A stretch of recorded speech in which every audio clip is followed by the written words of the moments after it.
Welcome to the Heart Centered Life podcast, a podcast that helps you cultivate a life where intellect, emotion, and intuition align. Each week, we bring you tools, resources, or guests to help you find that space where your true happiness resides and encourage you to meet the world's deep hunger from that place. Because we truly believe that when your deep happiness meets the world's deep hunger, miracles happen. I'm your host, Elena Boyd.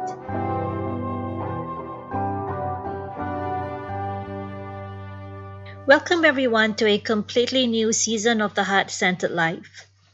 We have just wrapped up a great first season that brought us awesome guests, and in a minute I will go through some of my favorite conversations from that season. But before that, I just wanted to lay it out for you the different structural changes that will happen with Season 2 that I hope will provide you, the listener, with a more streamlined and enjoyable audio experience. And also, tools, resources, and downloadable booklets that can help you navigate your busy day-to-day life and cultivate a more heart-centered space. By heart-centered space, I mean a space where your intellect, intuition, and emotion align to build characteristics such as creativity, resiliency, resourcefulness, simplicity, connection to others and to the world around you, and passion. These characteristics are so important to the heart-centered life because they help you come to a place where your true happiness resides. For example, you cannot be truly happy if you do not aim for simplicity in life. Really, we do not thrive in complicated situations that drain our energies and emotions. Don't get me wrong, complicated is not the same as difficult or challenging. We can definitely thrive in difficult and challenging times. For example, when we are confronted with hard situations, we often get creative to find a solution. And to be honest, we may be energized and excited by the challenge. That's a good thing. But without focusing on the essentials and tuning out the noise, it is impossible to be truly creative. We cannot engage the creative parts of our brain when we are living in a complicated lifestyle where the essential things in our life do not make sense, or where our minds are not quiet enough for us to hear the quiet promptings of our inner voice. Certain qualities and characteristics in life help people thrive and see the world differently. And these qualities and characteristics are important to heart-centered living. So, for Season 2 of the podcast, I have organized the episodes around monthly themes that center around these qualities and characteristics. So, for this month, June 2020, the theme is adventure. And for July, the theme is going to be creativity. In August, passion. September, resiliency. October, integrity. November, gratitude. And December, reflection, where we will reflect upon the events of this year. My plan is also to provide monthly booklets you will be able to download from my website that will let you work through these themes and apply it to your life. So that's the very first change. The second change is that we have Evie Hay join the Heart Centered Life as our sound engineer so that we will be getting more consistent audio and sound recording. That will also improve you, our listeners' experience. Those are two exciting changes that you can expect with Season 2.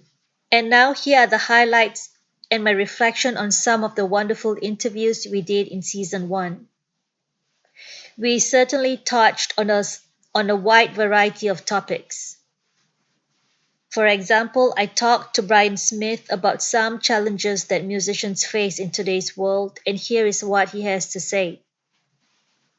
And what I hear them saying is that, and I kind of feel this myself as a podcaster who's just trying to grow my audience. Yeah. very difficult to do. Yeah. Very difficult to break through all of the content that's out there. Yeah.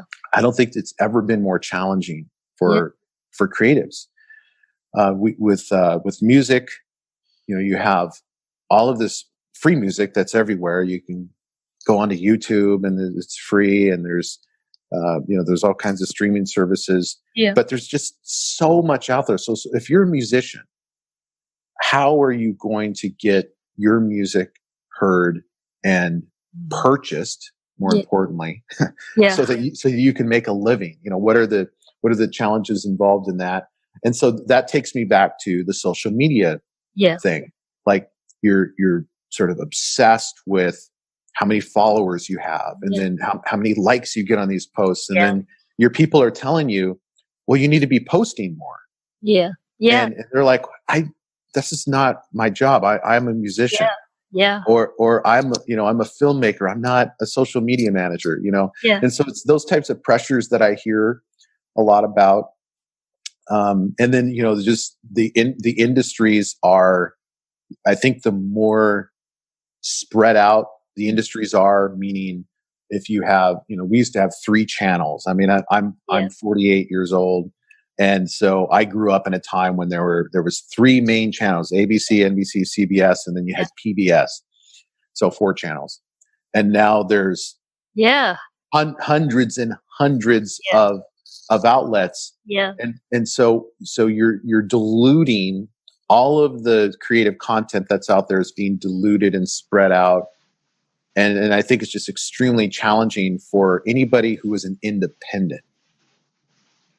Maybe the way to cut through all the noise of social media is to really listen to what your audience wants, and truly understand who you are speaking to with your art, and really listen to what they want and expect from you. My conversation with Daniel Bruce Levin was all about that, listening. But Daniel does not just stop there. He argues that we should not just listen to our external world and what that world is telling us, but also to our spirit and soul, and listen to what they are saying internally and honor that. Here's what Daniel says. God, I'm under the stress of doing what, but when we're quiet enough to sit with it, that's sometimes the world. I mean, that world is what most of the world wants. And when we're given the opportunity to have what most of the world wants, look, I was given an opportunity to run $1 billion business. That's the opportunity every person dreams of. Right. That's like the Alice in Wonderland story, or what, you know what I mean? It's like the rags to riches. We were in a lower middle class, and now I'm suddenly have this opportunity to do. It's what every single person wants. But we have to ask ourselves: is that what I want? Mhm. Sometimes, in the years between then and now, sometimes I think, well, God, it would have been so easy if I just would have done that. I mean, it would have been hard. I would have had stress. I would have had, but like financially, my world would have been complete. I could do so many things for the world. I could do so many things for my family. I could have had so many opportunities to do the things that I'm doing now with more affluence, with more power, with more money, with more contribution. It just wasn't my way. Mhm. And to have the courage to stand up to my uncle and say, 99.999% of the people would have run to this. Just my rotten luck. I'm the 0.000000001. Huh? I mean, and I thank you so much for this offer. He didn't hear it. He just was hurt. He just thought I was making stupid decisions. And they excommunicated me and said, if you make that decision, we can have nothing to do with you anymore. I said, I'm so thankful for the time that you took me in. You didn't have to do that. And I completely understand. And please, I never meant to hurt your feelings, but I can't live that life. That's your life. That's not my life. Let me find my way of living my life. My conversation with Janine Worth, a clinical therapist, is also really interesting because she talks to us about how to replace negative thinking with positive ones. One of the most important key or takeaway from my conversation with her is that we really need to be gentle with ourselves, especially when we make mistakes. Here's what Janine had to say about that. Well, the problem is that most people are in such a habit of that negative self talk that they often don't even realize it. I'm sure you've heard that saying that if you had to speak to a friend the way you speak to yourself, they would probably not be your friend for very long. And I find that, especially with people who work really hard and excel at life. They're very hard on themselves, especially when things don't go the way that they planned. They'll say, oh, I was so stupid. Why didn't I do it that way? Oh, I'll never accomplish it. And the way that we speak to ourselves is so important because your subconscious mind latches onto that, you know. And I always tell people, if you monitor your thoughts, for like for a week, every single day, and you write down every time you tell yourself something negative or you think to yourself, oh, that was so stupid, or oh, you're so embarrassing, why did you say that? All of these things, you would be amazed at how much negative chatter is going on there and how little we actually praise ourselves. And self-praise is the most important praise of all. We are so hard on ourselves. If your friend did something that was embarrassing, you would feel bad for her. You will try to comfort her and you'll tell her, it's not your fault. It could have happened to anyone. You would try and build her up. And so that her confidence and self-esteem can, become really high again. But we don't do that with ourselves. I also talked to Joyce Odidison, a wellness coach, about the importance of mental wellness and the significance it plays in our daily life. Joyce talked about protecting our mental health, and here's what she had to say about promoting mental wellness and how important it is. I was teaching, probably may have been maybe 10 years ago. I started teaching that. One of the research that came out from the World Health Organization is that they had predicted that by 2020, 1 in 5 of us will have a mental health disease in our working life. And these are people this is our productive life, be suffering from mental health Yeah. disease. And I used to look back, I was like, 2020, that's a long time from now. And it's like, no, it's a few weeks from now. No. And Yes, it's few and weeks from now. yeah, and realistically, it's more than 1 in 5. It's about 1 in 3. There are so many Yes. people who are absolutely on that verge of mental health disease and mental. So I focus a lot of my energy on mental wellness, and that's where we Right. spend our time because I want to catch people on the verge. I want to catch people who are on that slippery slope to get them back to start implementing those micro improvement strategies to start improving their mental health and their mental wellness so that they don't become mentally ill. Because to fix something Yeah. is much harder than improving something. Right. Or to prevent something. Absolutely. Oh, well, prevention is absolutely, yeah. If Right. we can do improvement strategies to prevent yourself from becoming ill, then you fought the battle, you've won, right? When you already are diagnosed with a mental Right. health disease, it just there's something about it. There's something about the humanity that we're not good with mental health disease. There is something No. about it No. that that really connects with us at the core with mental health. We struggle with it. If someone tells you they have cancer, they have a broken leg, they had an accident, they lose an arm, it's all of those things can happen in your brain. But when it's in the brain that you lose a connection, or maybe it could even be a chemical imbalance, right? Any of those Right. things, mental health disease is just, even in our modern society, it's still something. You're odd. You're just not there. People treat you differently. Another highlight of season 1 was my conversation with Kevin Hoffman, who is a diversity expert, about the importance of promoting racial diversity and understanding in our communities and society. And this topic has become such a socially and culturally significant matter given the recent events in the United States surrounding the murder of George Floyd and the blatant smearing of individuals based on the color of their skin. That was evident in a video that Christian Cooper, who was a man taking a walk in a park in a space that was specifically dedicated for bird watching. Um, and he took a video of Amy Cooper, who called the police on him and emphasized that he was an African American man threatening her life. When all he did was remind her that having her dog in that space required the dog to be on a leash. So having this conversation with Kevin, um, which was a couple of weeks before everything happened with the situation in the United States, um, it was a lot more was so much more significant in light of recent events. I've done a lot of studies on racial identity formation, and this is what I have to impress with schools is that, okay, children understand racial differences as early as 6 months old. Yeah.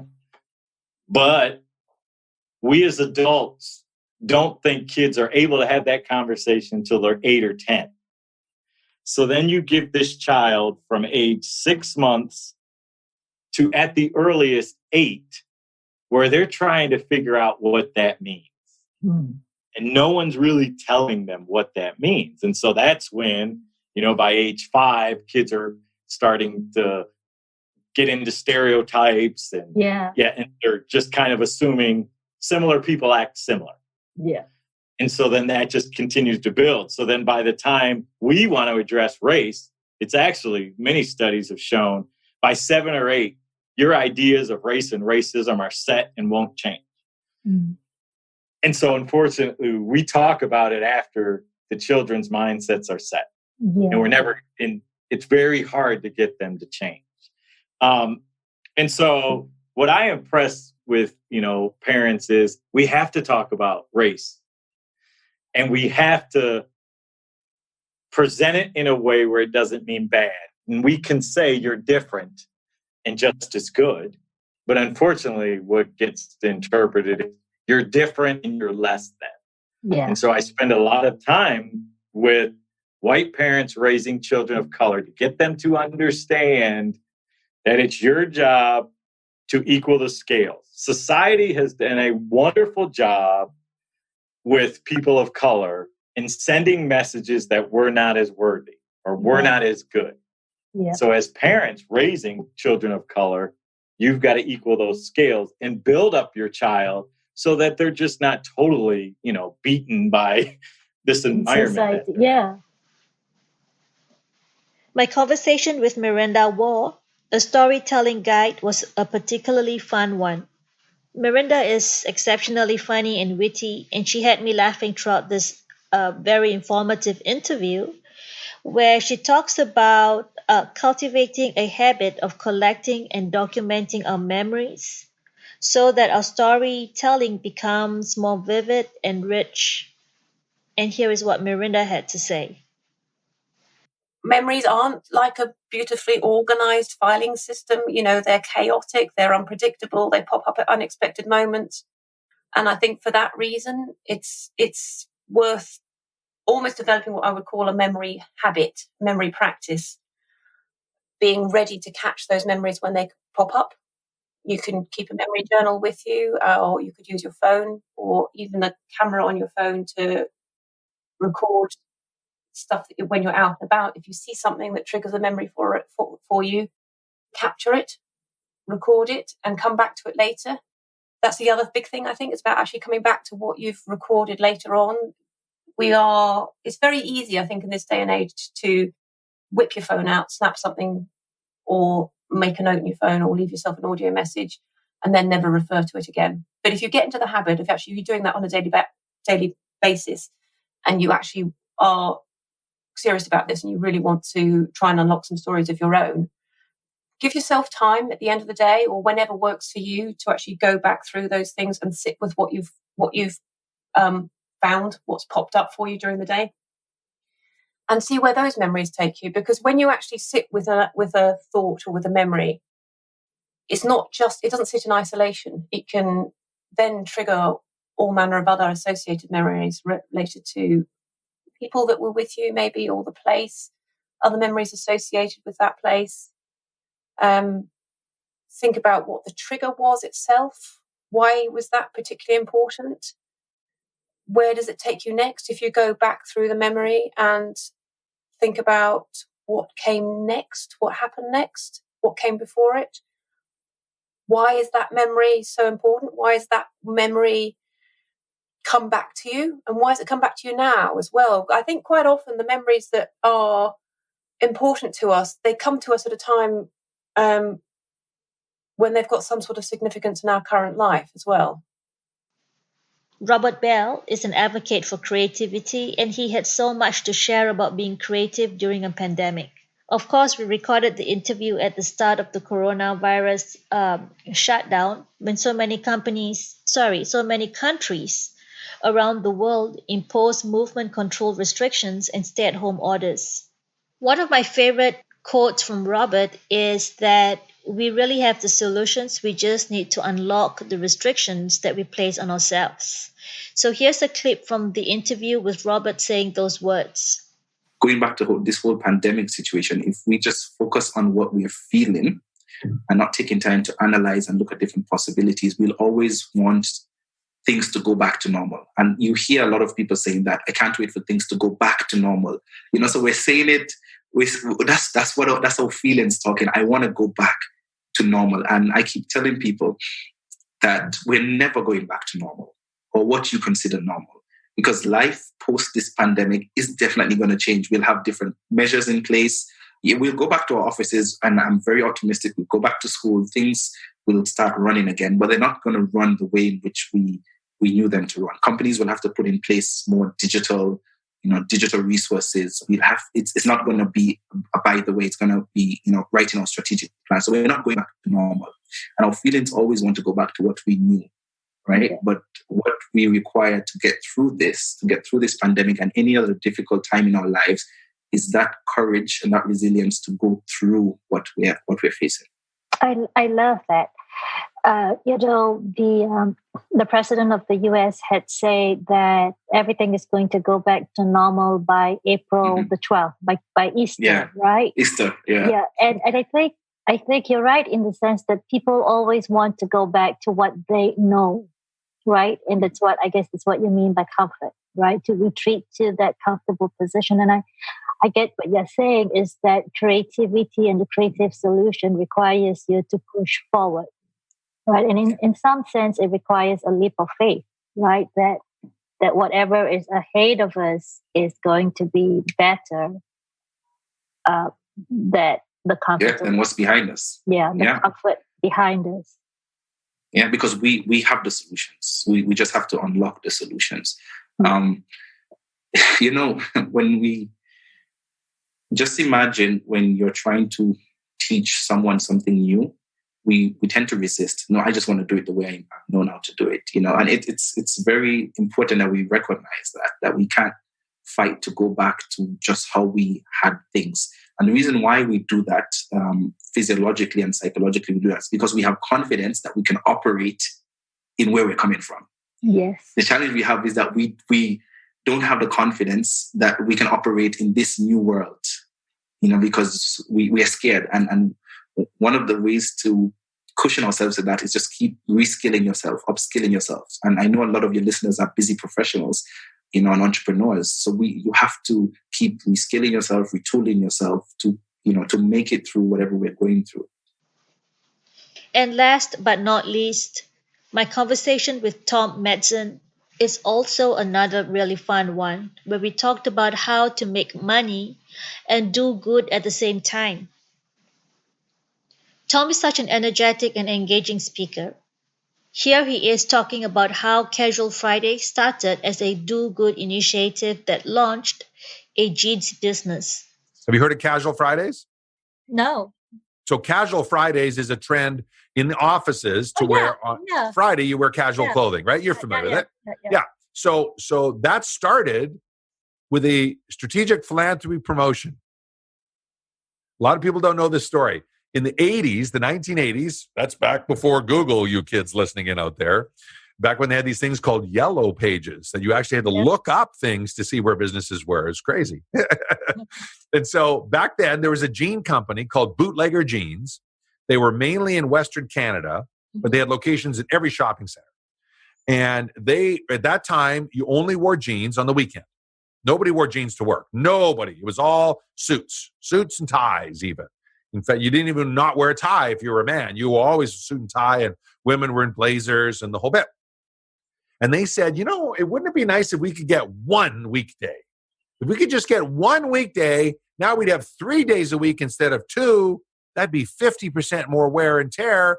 We'd sell a lot more jeans. Mm-hmm. So someone in their company, smart gal, probably a woman, more than likely, came up with this idea of partnering with the local children's hospital, and you buy a big button, and the button was Casual Friday supporting Children's Hospital.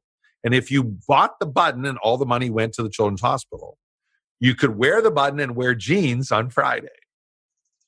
And very quickly, it spread like wildfire for 2 reasons. Wildfire, because now you were a hero. You were supporting Children's Hospital, and you could wear jeans on Friday. Yeah. And it spread across Western Canada. It was the number one promotion this jean company had in its history of operations. Very quickly, other jean companies copied it, and it spread across North America, and then it spread across the world. And along the way, the donation to the Children's Hospital disappeared, and now it's just a thing. We've had great guest speakers in season 1, and before we start with our new structure for season 2 with new guests and exciting conversations, I would like to invite you to visit season 1, and if you have visited it before, to revisit it and to listen to these interviews and so much more.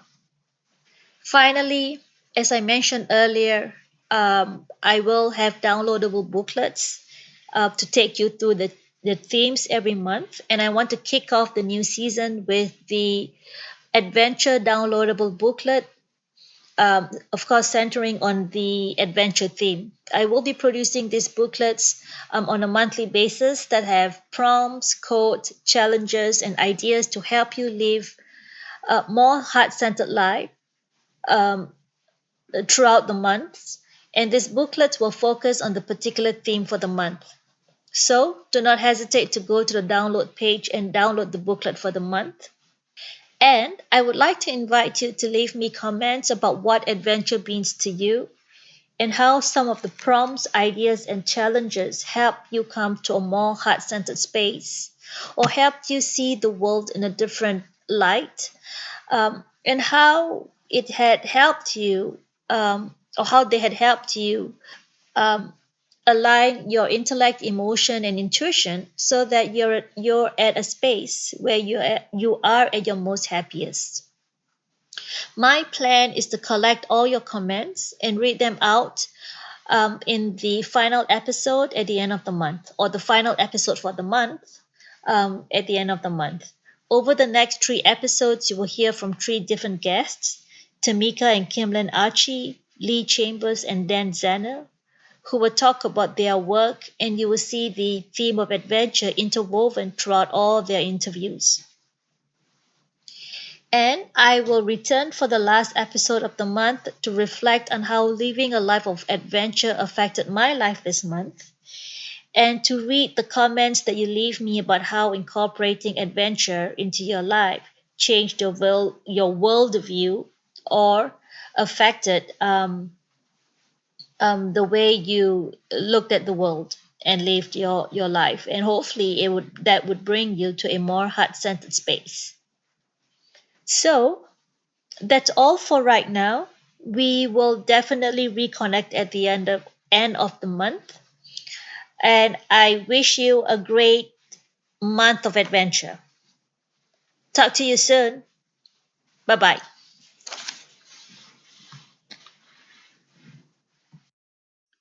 Thank you for joining us this week on the Heart Centered Life podcast. Make sure to visit our website www.elinaboyd.com, where you can subscribe to the show in iTunes, Stitcher, or via RSS so you'll never miss a show.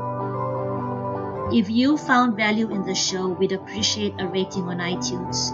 Or if you'd simply tell a friend about the show, that would help us out too. Be sure to check out some of our programs on how to cultivate, create, communicate, and inspire others from a heart-centered space. Tune in next week for our next episode where we will help you find a place of deep happiness so that you can meet the world's deep hunger and watch miracles unfold.